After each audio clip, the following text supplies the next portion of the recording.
Well done, Joel. Sport tonight, nearly as long as weather. That time. Right. Thanks, mate. Next, Gav will join us with all the weather.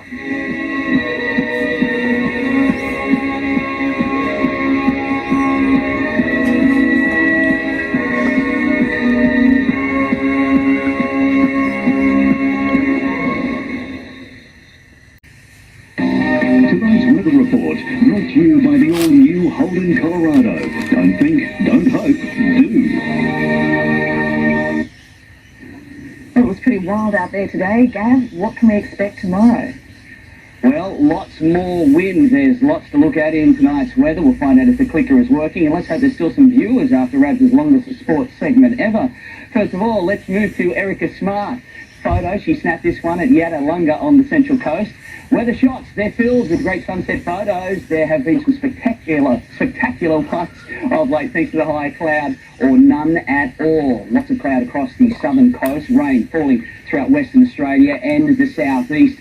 Across Tassie, it has been wild as well. Trees down, lots of damaging winds, and they have spread right across the state. And here we go, another blast closing in. Very clear, another day, hardly a cloud in the sky. That air mass is just so hot, so dry. Evaporation rates through the roof. The ground now well and truly dried out, particularly throughout the Upper Hunter, a real sign of things to come. It's all because of that massive amount of sunshine over the past weeks, allowing all of that heat to build up, and now it's getting flushed out down across the Greater Hunter. Tomorrow we're going to see a wind shift, gusty northwesterlies moving around to the west-southwest, and then the cooler air will come through tomorrow night. But this is another intense front, so therefore those wind speeds will rebuild, getting quite strong. So total fire bans are back in place from midnight tonight. And we've also got those severe weather warnings for damaging winds because of that system. Windy in Sydney, very hot in Brisbane. Cold, windy and snowy now throughout the southeast, with the heat getting cleared, settling in Perth,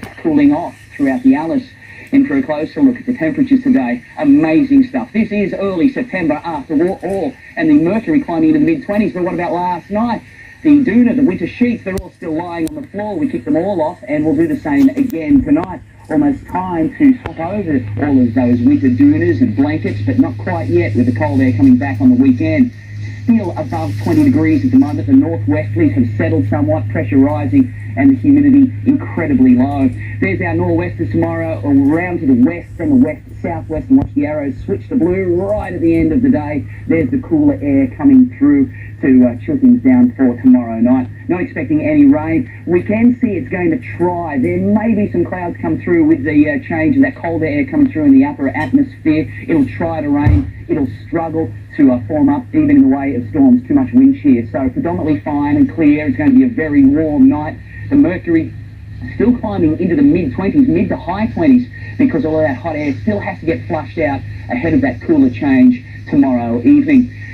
Swell still dead flat along the coast. It's very choppy offshore from those powerful winds, so it's not a pretty picture out there. With the seas up to 3 metres, those powerful winds up to 20, 30 knots, severe weather warning, current damaging winds, total fire ban from midnight for another 24 hours tomorrow.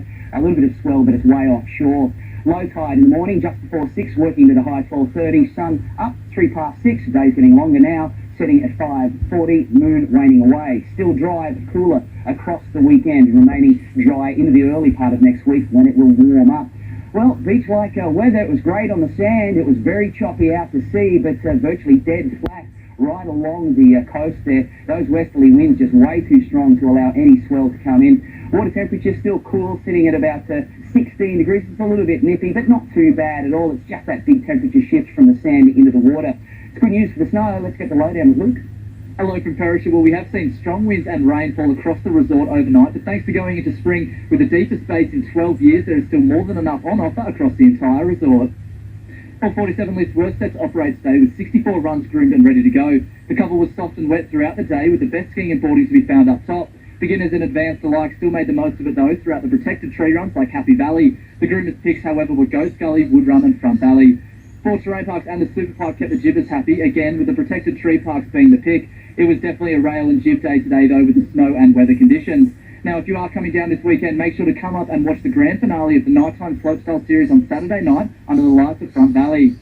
Now snow is expected to fall from this afternoon, and all signs are pointing to a decent amount, so fingers crossed the freezing levels drop and we see fresh tracks tomorrow morning. In Perisher, this is Luke Nella for NBN News.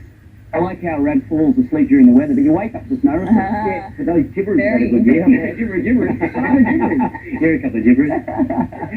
You wouldn't believe it if you couldn't see it. There's nothing the action man can't do. He's a doer, that's for sure.